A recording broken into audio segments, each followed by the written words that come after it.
മോദി ഇന്ത്യയെ നാണം കെടുത്തിയോ? കഴിഞ്ഞ 11 വർഷമായി പ്രധാനമന്ത്രിയായിരിക്കുന്ന മോദി ഇന്ത്യയിൽ ഇതുവരെയും ഒരു പത്രസമ്മേളനം പോലും നടത്തിയിട്ടില്ല എന്നത് വളരെ ശ്രദ്ധേയമാണ്. എന്നാൽ ഇക്കഴിഞ്ഞ അമേരിക്കൻ യാത്രയിൽ അമേരിക്കയിൽ വെച്ച് ഇന്ത്യയുടെ പ്രധാനമന്ത്രി പത്രസമ്മേളനം നടത്തി. പക്ഷേ ഒരു നാണം കെട്ട പത്രസമ്മേളനമായിരുന്നു അത് എന്ന് പറയാതെ വയ്യ. ട്രംപിൻ്റെ കൂടെയുള്ള പത്രസമ്മേളനത്തിൽ വെച്ച് ഒരു അമേരിക്കൻ ലേഖകൻ മോദിയോടൊരു ചോദ്യം ചോദിക്കുകയാണ്. ലേഖകൻ ചോദ്യം ചോദിക്കുന്നത് ഇംഗ്ലീഷിലാണെങ്കിലും മോദിയുടെ ചെവിയിൽ വെച്ചിരിക്കുന്ന ഇയർഫോണിലൂടെ അത് ട്രാൻസ്ലേറ്റ് ചെയ്ത് ഹിന്ദിയിലാണ് മോദി കേൾക്കുന്നത്. ഇന്ത്യ അമേരിക്ക ബന്ധത്തെക്കുറിച്ച് 4 വർഷത്തെ മുൻപത്തെ പ്രസിഡന്റിൻ്റെ ഭരണവുമായി താരതമ്യം ചെയ്തു നോക്കുമ്പോൾ ട്രംപ് അമേരിക്കയെ ശക്തമായി നയിക്കും എന്നും അമേരിക്കയുമായി വിജയകരമായ ഒരു ബന്ധം ഇന്ത്യക്ക് ഉണ്ടാവും എന്ന കാര്യത്തിൽ താങ്കൾ എത്രയധികം ആത്മവിശ്വാസത്തിലാണ് എന്നാണ് ലേഖകൻ മോദിയോട് ചോദിച്ചത്. എന്നാൽ അത് കേട്ടിട്ട് മോദി ഒരക്ഷരം പറയാനാവാതെ നിൽക്കുകയാണ്. ഇതൊരു ഭാഷയുടെ പ്രശ്നമല്ല എന്നോർക്കണം. കേൾക്കുന്നത് ഹിന്ദിയിൽ തന്നെയാണ്. എന്നാൽ ഒരു വാക്ക് പോലും മോദിയുടെ വായിൽ നിന്നും വരുന്നില്ല. വെറുതെ അവിടെ ഇളിംഭ്യനായി ചിരിച്ചുകൊണ്ട് നിൽക്കുകയാണ് മോദി.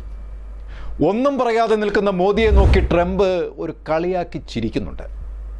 ചോദ്യം താങ്കളോടാണ്. ചോദിച്ചതിന് താങ്കൾ മറുപടി പറയാത്തതിനാൽ ഞാനതിന് മറുപടി പറയാമെന്ന് പറഞ്ഞിട്ട് ചോദ്യകർത്താവ് പിന്നീട് സംസാരിച്ചു തുടങ്ങുകയാണ്. മോദി അപ്പോഴും ചിരിച്ചുകൊണ്ട് ട്രംപിൻ്റെ മുഖത്ത് നോക്കി നിൽക്കുകയാണ്. സദസ്സിൽ നിന്നും കൂട്ടച്ചിരി ഉയരുകയാണ്. ആ സമയത്ത് ഇന്ത്യ അമേരിക്ക ബന്ധത്തെക്കുറിച്ച് ചുരുങ്ങിയ വാക്കുകളിൽ ട്രംപ് വിശദീകരിക്കുകയും ഉണ്ടായി. പിന്നീട് അപ്പോഴും ഒരു വാക്ക് പോലും പറയാനാവാതെ വിഷണ്ണനായി നിൽക്കുകയാണ് മോദി. ആദ്യമേ ഞാൻ പറഞ്ഞതുപോലെ അതൊരു ഭാഷയുടെയോ മനസ്സിലാകാത്തതിൻ്റെയോ പ്രശ്നമായിരുന്നില്ല. ഹിന്ദിയിൽ മോദിക്ക് കൃത്യമായി മനസ്സിലാകുന്ന വിധത്തിൽ കാര്യങ്ങൾ IT വിദഗ്ധന്മാർ ക്രമീകരിച്ച് വച്ചിരിക്കുന്നത്. എന്നിട്ടും ഇന്ത്യ അമേരിക്ക ബന്ധത്തെക്കുറിച്ച് ചോദിച്ച ചോദ്യത്തിന് ഒരു ഉത്തരം പോലും പറയാൻ കഴിയാതെ നിൽക്കുന്ന മോദി യഥാർത്ഥത്തിൽ ലോകത്തിന് മുന്നിൽ ഇന്ത്യയെ നാണം കെടുത്തുകയാണ് ഉണ്ടായത്.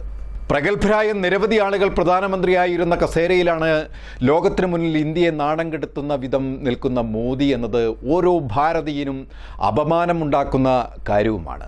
ഞാനും ട്രംപും തമ്മിൽ വളരെ അടുത്ത ബന്ധമുള്ളതും വളരെ അടുത്ത സുഹൃത്തുക്കളായതിനാൽ ഇന്ത്യ അമേരിക്ക ബന്ധങ്ങൾ കൂടുതൽ ശക്തമാകുമെന്നൊക്കെ വളരെ ലളിതമായി പറയാമായിരുന്നിട്ടും ഏതൊരു കൊച്ചു കുഞ്ഞിനോട് ചോദിച്ചാലും അങ്ങനെ ഒരു മറുപടി പറയാൻ ഒരു ബുദ്ധിമുട്ടും ഉണ്ടാവില്ല. ആ സാഹചര്യത്തിലാണ് ഈ ചോദ്യത്തിന് മുന്നിൽ ഒന്നും പറയാതെ നിന്ന് മോദി സ്വയം നാണക്കേട് ഏറ്റുവാങ്ങിയത്. എന്തൊരു ദയനീയമാണിത്! ഒരു പത്രസമ്മേളനത്തിൽ ചോദിച്ച വളരെ ലളിതമായ ഒരു ചോദ്യത്തിന് പോലും മുൻകൂട്ടി തയ്യാറാക്കാതെ ഉത്തരം പറയാൻ കഴിവില്ലാത്ത ഒരാളാണോ ഇന്ത്യൻ പ്രധാനമന്ത്രി എന്നത് വലിയ അപമാനകരം തന്നെയാണ്. ടെലിപ്രോംപ്റ്റർ നോക്കി മാത്രം പ്രസംഗിച്ച് ഇന്ത്യയിൽ പത്രക്കാരെ നേരിടുന്നതിൽ പതറിയും അങ്ങനെ ഒരു സംഗമം ഇന്ത്യയിൽ നിന്ന് ഒഴിവാക്കിയും മുന്നേറുന്ന ഇന്ത്യൻ പ്രധാനമന്ത്രി ഇത്തരം കാര്യങ്ങളിൽ അനുഭവമില്ലാത്ത ആളായതുകൊണ്ടാകാം ഈ ചോദ്യത്തിന് മുന്നിൽ പതറി നിന്നത്. എന്തു തന്നെയായാലും ഇന്ത്യ എന്ന മഹാരാജ്യത്തിന് വലിയ നാണക്കേട് തന്നെയാണ് മോഡി ഉണ്ടാക്കി വച്ചിരിക്കുന്നത്. ലോകം മുഴുവൻ കണ്ട കാഴ്ചയാണത്. ആ വീഡിയോ വീണ്ടും കാണുമ്പോൾ ഓരോ ഇന്ത്യക്കാരെന്ന നിലയിലും നമ്മൾ ലജ്ജയോടെ വേണം അത് കണ്ടുകൊണ്ടിരിക്കാൻ. അതുമാത്രമോ, നരേന്ദ്രമോദി എന്ന ഇന്ത്യൻ പ്രധാനമന്ത്രിയുടെ കഴിവുകേടിനെക്കുറിച്ച് നേരിട്ട് മനസ്സിലാക്കിയ അമേരിക്കൻ പ്രസിഡന്റ് തൻ്റെ സുഹൃത്തെന്ന് വിശേഷിപ്പിച്ച് മോദിയുടെ രാജ്യ കൂടിക്കാഴ്ചയ്ക്ക് ശേഷം കൊടുക്കുന്ന കനത്ത തിരിച്ചടികൾ ഇന്ത്യയെ ട്രംപ് എത്രയധികം അപഹാസ്യമായാണ് കാണുന്നത് എന്നതിന് ഉദാഹരണമാണ്. കൂച്ചുവിലങ്ങിട്ട് നാണം കെടുത്തി നാട് കടത്തിയ ഇന്ത്യക്കാരെ ഒന്നല്ല 3 വട്ടം കൈകാലുകൾ ബന്ധിച്ച് കുടിവെള്ളം പോലും കൊടുക്കാതെ ശുചിമുറിയിൽ പോലും അനുവദിക്കാതെ അന്താരാഷ്ട്ര കുറ്റവാളികളെ പോലെ നാട് കടത്തിയതിന് ഒരക്ഷരം പോലും മോദി മിണ്ടിയിട്ടില്ല. ലോകരാഷ്ട്രങ്ങൾക്ക് മുന്നിൽ ഇവിടെ ഇന്ത്യ തലകുനിച്ച നിമിഷങ്ങളാണ്. പിന്നെയും തുടർന്നു ട്രംപ് അമേരിക്ക ഇന്ത്യക്ക് നൽകിക്കൊണ്ടിരുന്ന സഹായം നിർത്തിവെച്ചു. ഇറക്കുമതി തീരുവ വർദ്ധിപ്പിച്ചു. ഇന്ത്യയുമായുള്ള വാണിജ്യ ഇടനാഴികളിൽ ട്രംപ് ഇന്ത്യയെ തള്ളുകയായിരുന്നു. മോദി തന്നോളം പോന്ന ഭരണാധികാരി അല്ല, ഇന്ത്യയെ സഹായിച്ചതുകൊണ്ട് അമേരിക്കയ്ക്ക് ഒരു നേട്ടവുമില്ല എന്നത് മനസ്സിലാക്കിയ ട്രംപ് മോദിയെ മുൻനിർത്തി ഇന്ത്യയെ അളക്കുകയായിരുന്നു. 1947 ശേഷം ഇന്ത്യ സ്വതന്ത്രമായി 78 വർഷം കഴിയുകയാണ്. നെഹ്റു മുതൽ മൻമോഹൻ സിംഗ് വരെയുള്ള കാലയളവിൽ NDA നേതൃത്വത്തിൽ അടൽ ബിഹാരി വാജ്പേയി ഇന്ത്യ ഭരിച്ചിരുന്ന കാലത്ത് പോലും ഇന്ത്യയെ ഇങ്ങനെ നാണം കെടുത്തിയിട്ടില്ല. 14 പ്രധാനമന്ത്രിമാർ ഇന്ത്യ ഭരിച്ചു. ഒരു പ്രധാനമന്ത്രിയും ഒരു രാജ്യത്തിന് മുന്നിലും ഇങ്ങനെ തലകുനിച്ചിട്ടില്ല. ഇന്ത്യയുടെ ആഭ്യന്തര രാഷ്ട്രീയ ചിന്താഗതികളിലെ വിയോജിപ്പ് നിലനിൽക്കുമ്പോഴും പ്രധാനമന്ത്രി സ്ഥാനത്തിരിക്കുമ്പോൾ ലോകരാഷ്ട്ര തലവന്മാർ എന്നും ബഹുമാനത്തോടെ മാത്രമേ ഇന്ത്യൻ പ്രധാനമന്ത്രിമാരോട് ഇടപഴകിയിരുന്നുള്ളൂ. ഇന്ത്യക്ക് വേണ്ടിയുള്ള ഇന്ദിരാഗാന്ധിയുടെ കാർക്കശ്യം ലോകത്തെ തന്നെ ഞെട്ടിച്ചിട്ടുണ്ട്. കാലങ്ങൾക്ക് ശേഷം മൻമോഹൻ സിംഗ് റെയിൻകോട്ടിട്ട് കുളിക്കുകയാണെന്ന് മോദി ആക്ഷേപിച്ചു.